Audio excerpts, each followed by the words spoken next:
Yeah. And that's still more of like the older school way of doing things as well, because you're making this setting. Yeah. You know, it's not a campaign, it's a setting. Yeah. And then you are letting your players explore it at will.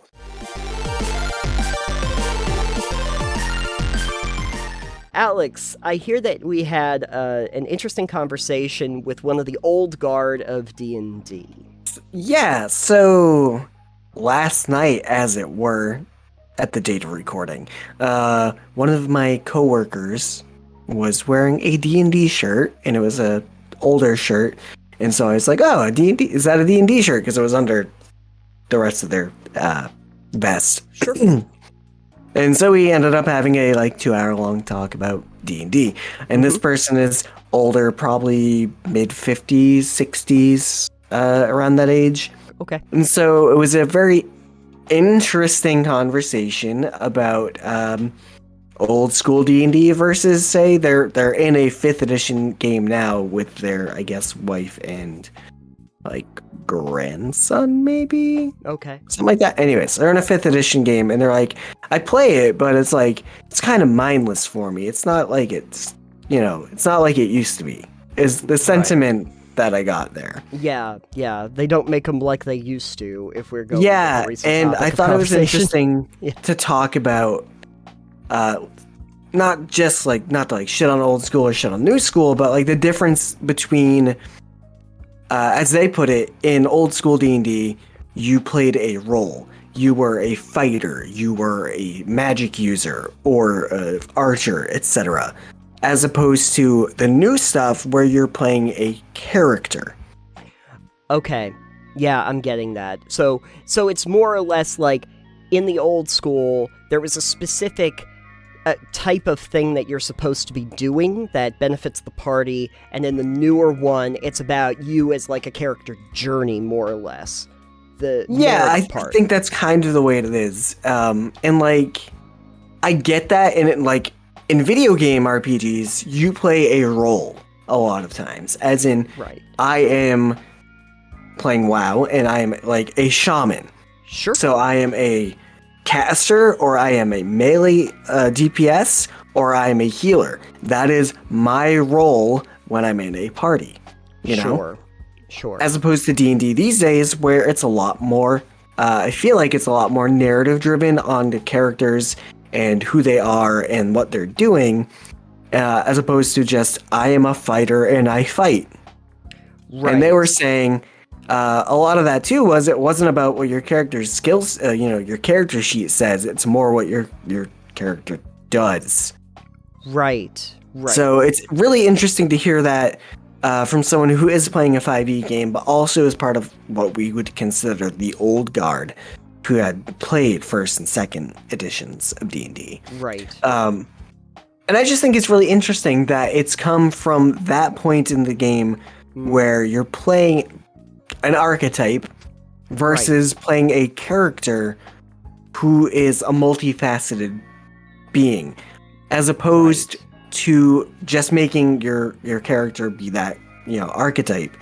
You have a character who is more fleshed out, has a background, has a story that they're exploring.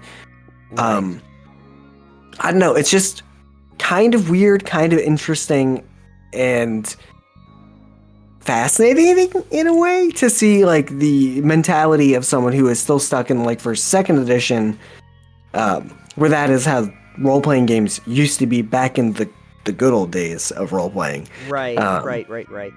The thing about it is, immediately when I start thinking about that controversy, though, I start thinking a little bit about, or conversation, I should say, I think about, in Final Fantasy, because sometimes those games would have the job system, and sometimes they wouldn't. So in some of those iterations, it would be about making sure that the individual characters in your game had specific roles that they were going to fulfill, and in other ones, it was much more about their individual storylines.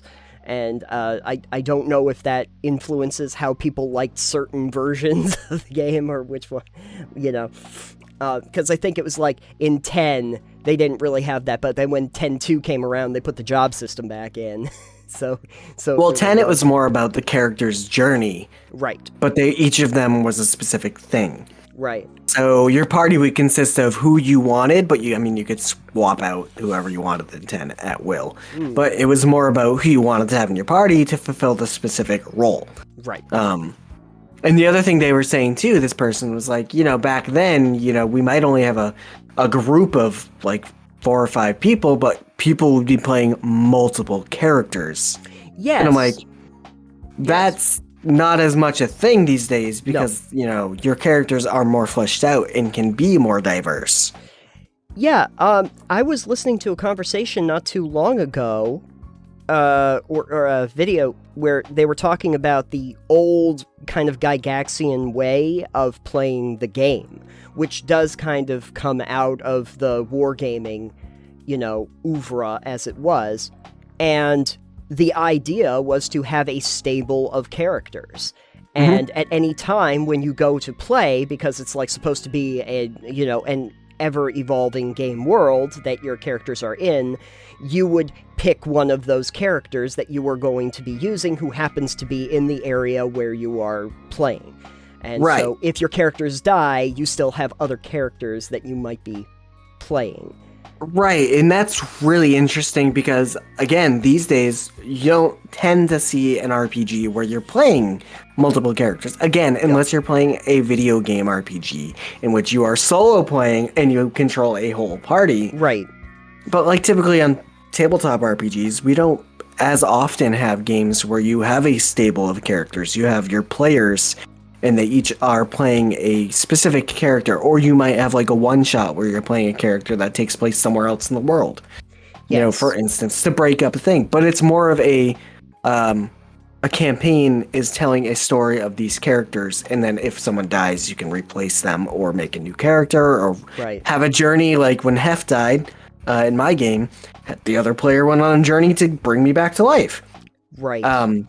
Right. So it's really interesting to see that because we have characters who are a lot more fleshed out, I feel, and you can grow closer to it as a player and grow more invested in their story and their growth. And as opposed to that, that group of players or characters you've got, which I feel like you wouldn't be able to grow as attached to. Right.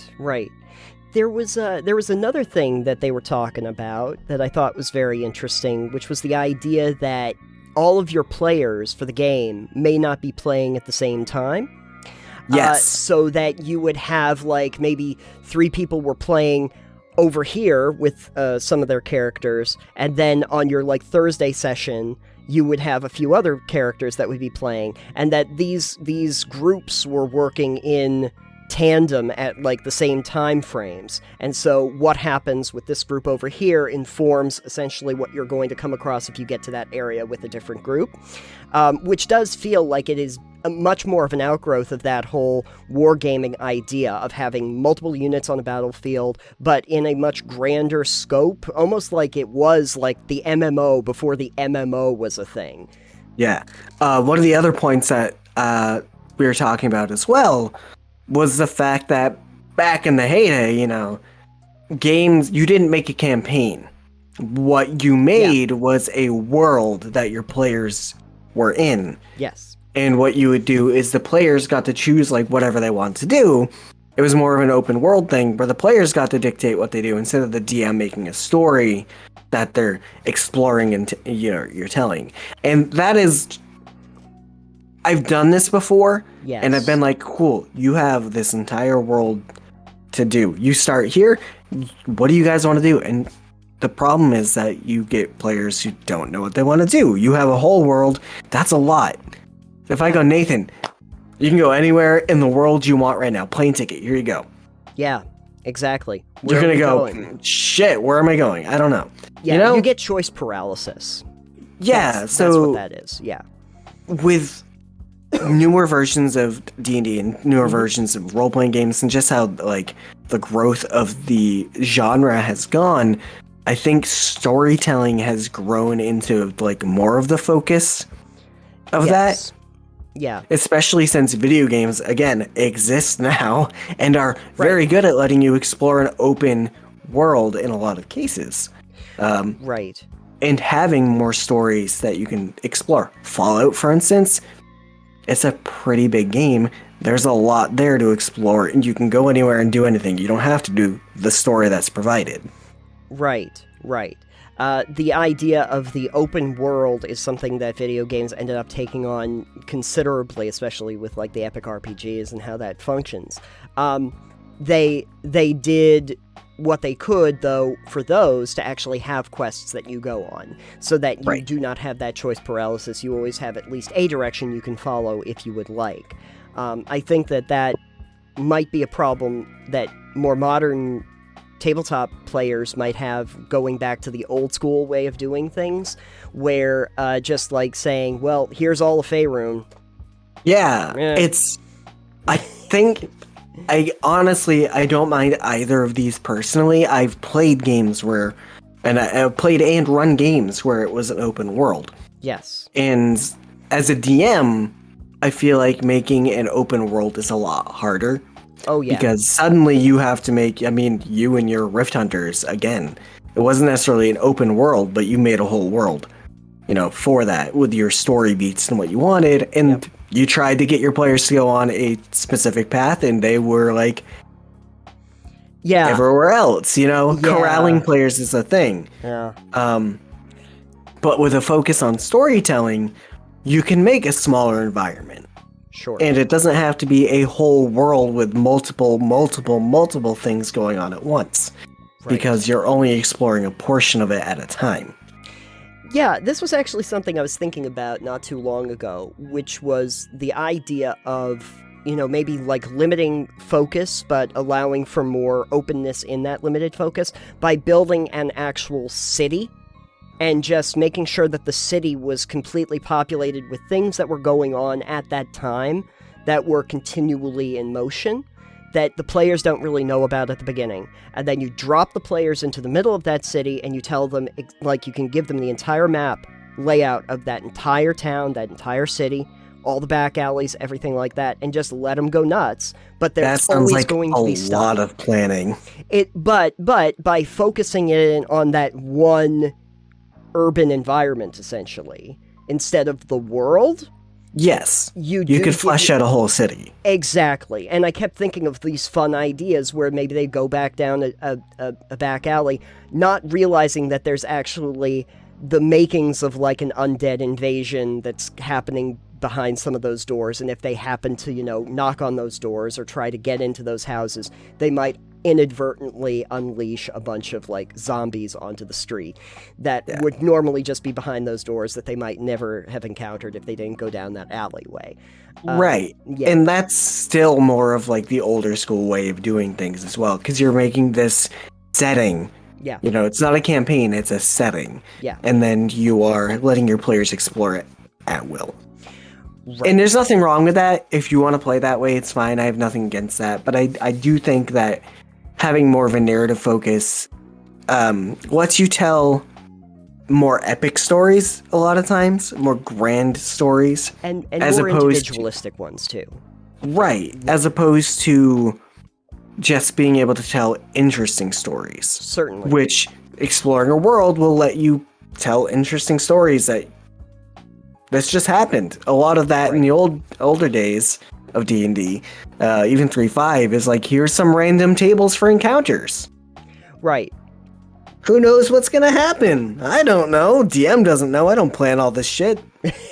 Yeah, you don't know what you're going to come across. I think that the big changeover that you've seen from like the earlier editions to what you see now is that the focus moves away from your mechanics to your role-playing, the actual like individual like theatrical part of that, where you as a character, since you're not doing that stable of characters or the big like kind of wargaming framework, but more of the actual role-playing aspect, are focusing in on that singular character that you want to play, and therefore have more of an investment in what that storyline is going to be, like a more focused, almost tunnel vision kind of way of looking at the game, where you know that there's a storyline that you're supposed to be going down, rather than the exploration of the world as a whole. And I can kind of understand why some people like that way of doing things, because I like open worlds in general. It's fun to be able to go and explore things.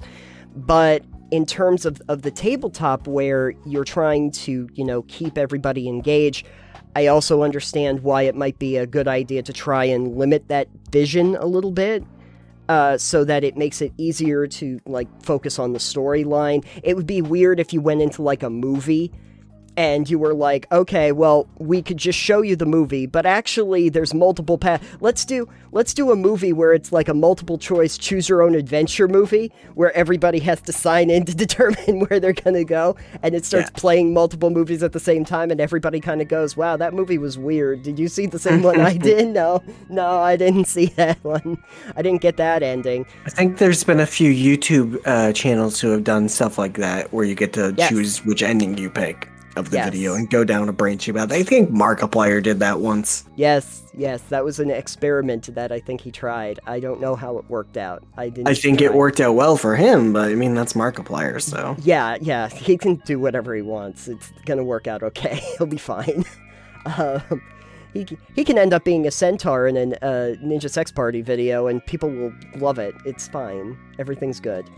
But I think one of the big things that changes too, from maybe the 3.5 era to when we end up with 5, is that, let's be honest, one of the big resurgences of the genre and Dungeons and Dragons in particular was the actual streaming of games, was the actual theater kids in some respect getting in and doing it as a performance, as a show, and using it as a storytelling device, because I think that's why a lot of people started playing 5e, Definitely.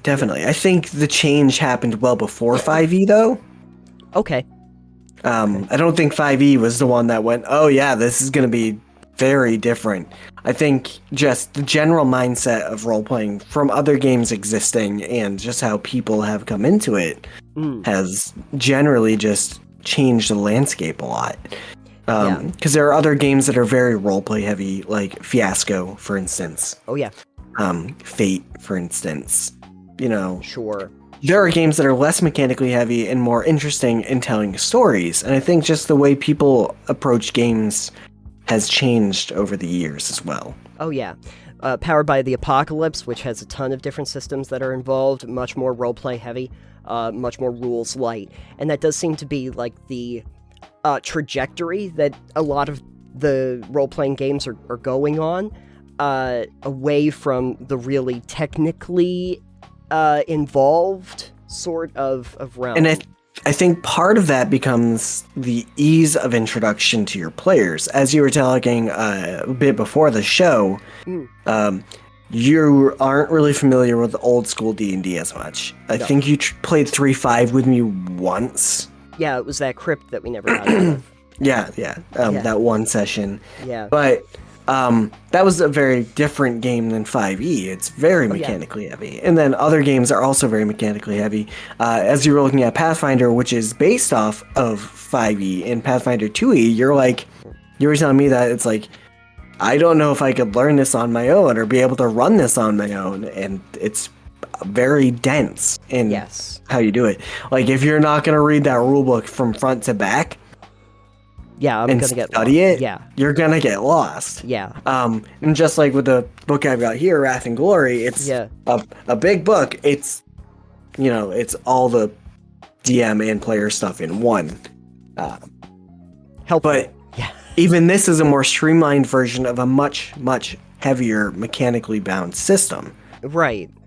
So I don't know if they've really built a version. I mean, maybe this is what they'd like to eventually do with 1 D&D, but a version where it can be as mechanically dense or light as you would want, trying to just modify it for the players. Because I always feel like in 5e, there's a lot of systems that you don't necessarily engage in that get hand waved away, even though encumbrance. They are there. Encumbrance, exhaustion, material components as a general thing, tremor sense, there's a ton of them, and you don't have to follow any of them. A lot of people hand wave them away, but I feel like if you took into account all of the mechanics that are underneath it, it might be more mechanically rich, but Like, I don't think that you necessarily couldn't do in a 5e what they used to do the way they played the older games. It's just that it's not really tailored to that. It's tailored to the individual experiences and the character growth. Yeah, I mean, I could definitely make my players keep track of every single arrow they have. I could make them keep track of all the weight they're carrying and be like, you're 1 pound over what it says you can carry in the book. Yes. Yeah. You know, you're slowed down, you're exhausted, or, sleeping in armor, donning and doffing armor, for instance. Yep. Plate armor takes like an hour to get into. Right. Or however long it takes. Yeah. It's like... How much realism do you want in your fantasy role-playing game? Yeah, and that's the thing. It's like, do you want to follow the rules to a T? Do you want to be like, yes, you're not wearing armor in bed. You have to take 5 minutes to put your armor on, or you're going to be just fighting unarmored. It's like, all right, well, okay. Do I take emotional damage? Yeah, I don't typically, unless there's a reason for it, in the story sense, or in just for suspense or whatever, I won't be like, cool, you guys are going to camp for the night. Are you taking your armor off? Yeah. It's just like, I hand wave that away because unless I plan on doing something that requires you being caught unaware and unarmored, it's just pedantic to do. Right. It's also going to make me want to play a monk. Yeah, well, that too. Or a caster. But, yeah. It's that type of thing. It's like, do I want to waste the time on my end and my player's end with things that don't matter? Yeah. In an old school sense, when you have that, like, cast of characters that you're playing in that big open world, I think especially for the time, it was probably a really cool idea. Like, you'll never see that kind of thing back in, the 70s and 80s. You would have never seen that because we didn't have video games. We didn't have, the internet as we know it today. And so those big kind of open world, very lofty sort of game worlds were kind of relegated to the tabletop world. But I can also see it being one of those things that gets so bogged down in the weeds that it becomes very difficult for a modern player who might want to just jump in to really get their head around all of those rules. And I think that might be where we get into the more new school that is not used to that old way of looking at things, and that they're in it for other things. I think that's really what it amounts to, is that the players of today are looking for something as a different experience than maybe the people who played once upon a time. Yeah. Now, I've also seen some people that are, from the heyday that translated over to 5e just fine. Mm-hmm. And also enjoy the idea of doing that role-playing, maybe because they didn't get it as much, but wanted to from the old way. Definitely did not start role-playing with that, for like the 5e experience. It was very mechanically heavy, and it wasn't so much of being in character and character growth. So even now, it's still harder for me to completely get into that sometimes. Yeah. And I think my game with David, I was actually a lot better at it, and I was learning to be better at it because it was more of a structured, narrative-focused game. Sure. But it was amazing. It was really fun. It's the best game of D&D I've been in, Yeah. And so, yeah. It's two different things. It's like, you can have fun either way. It depends on the experience you want to get. If you want a wargaming experience, but you have characters that you have names and do things that are fantastical, that's fine. You're playing Warcraft 3, but on the tabletop. Exactly. Yeah. But if you want to play a role-playing game where you can explore your character and the relationships and stories being told, that is good too. Yes. Yeah. I was playing a game of D&D, like really the first 5e game that I played, which was when Dom was running the show.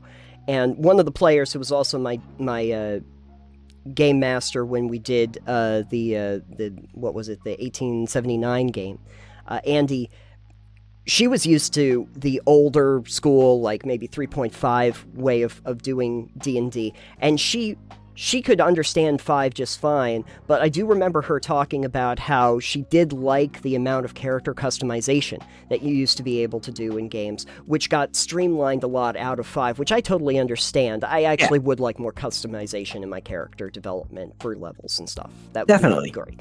But so I understand that divide. The one thing that I'm not always on board for, and I was mentioning this a little bit beforehand, was the idea that anyone's taking away someone's fun.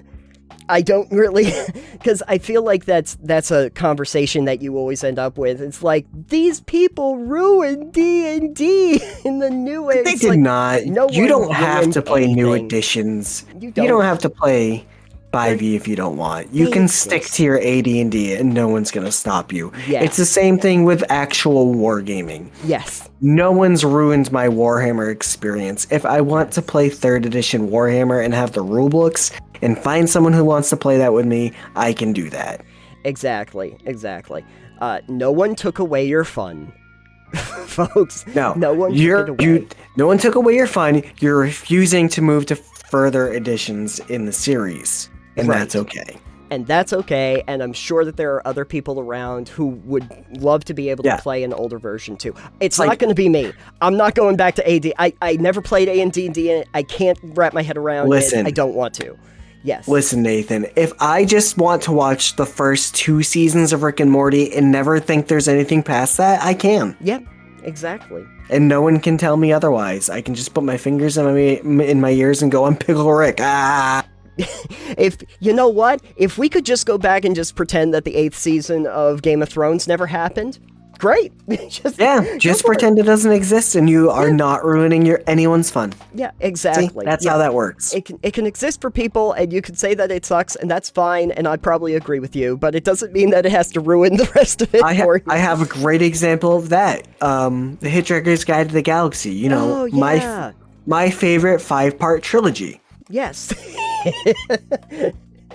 There is a 6th book in the series, quote unquote. There is a final book that somebody else wrote. Yeah. Because it was after Douglas Adams died, and I guess Douglas Adams had wanted to kind of go back and make it more of a happy ending than the 5th one, which kind of ended up left off on kind of a very excuse me. The 5th book, which kind of left off on a kind of depressing note. I thought it was fine. You know, whatever, I'm not going to spoil it for anyone that hasn't read it, but a different author had gone back and kind of tried to pay tribute with a 6th book after that series, and I read it. Sure. And it's absolute garbage, in my opinion. It's not good, yeah. It didn't do Douglas Adams justice. I understood where they were trying to emulate his writing style, and I could appreciate that, I think. But it just wasn't the same, and it wasn't good, in my opinion. It was very strange. Right. So, I have this book, and I'm like, this is tantamount to fan fiction for me. Right. It's it is not a book that is part of the original series. I would not tell other people to read it, and it doesn't ruin my fun of the original books. Right. Because I don't consider it part of that series. Because it's not. It was made by somebody else. Right. Again, 5th edition D&D was made after by other people that didn't work on, or potentially didn't work on, right, AD&D or 3.5. Right. It's the same thing. Yeah, and the thing is, Gary Gygax isn't really around anymore to oversee the projects or anything. TSR isn't really around. I mean, I guess they technically are, but they don't really work on Dungeons and Dragons. But a lot of people that were influenced by it are involved in the space, and they've made it their own thing, but that doesn't stop the texts that existed before from existing, and the adventures that existed once upon a time from existing. They still are there, and they can be there. Don't think that everybody just took something away from you. That's you trying to be a victim. I'm sorry. Anyways, but I think the TLDR of this has been, you can play how you want. No one's Yes. going to stop you. And if they don't want to play that way, they'll find a game they want to play. Yeah, and I think that the takeaway that I'd like to give people too is I believe that more than attacking someone else for that they're not having the fun that they want, I think that we end up getting better informed and getting a better product if we talk to each other about what we actually enjoy. Like, I feel like Dungeons & Dragons, Pathfinder, any of those, having the old school folks talk about what they really liked about it and having the new school folks talk about what they really liked about it can only increase, like, making a better version continually for the product itself. Like, you could, and that doesn't even have to be from Wizards of the Coast themselves, but, like, how we play. Like, we can learn from what came before, and we can also take in the new stuff that we found we really enjoy, and build something that might be rich and big and mechanically advanced, but also have really interesting, detailed, rich storylines and character development. There's no saying that you can't have both of those. Yes, there's no saying that. And also, Session Zero really helps figure out what your game should be. Please do that. Because almost every horror story I have ever seen from D&D or tabletop amounts to they didn't have a Session Zero. and In old school, there was no Session Zero, I don't think.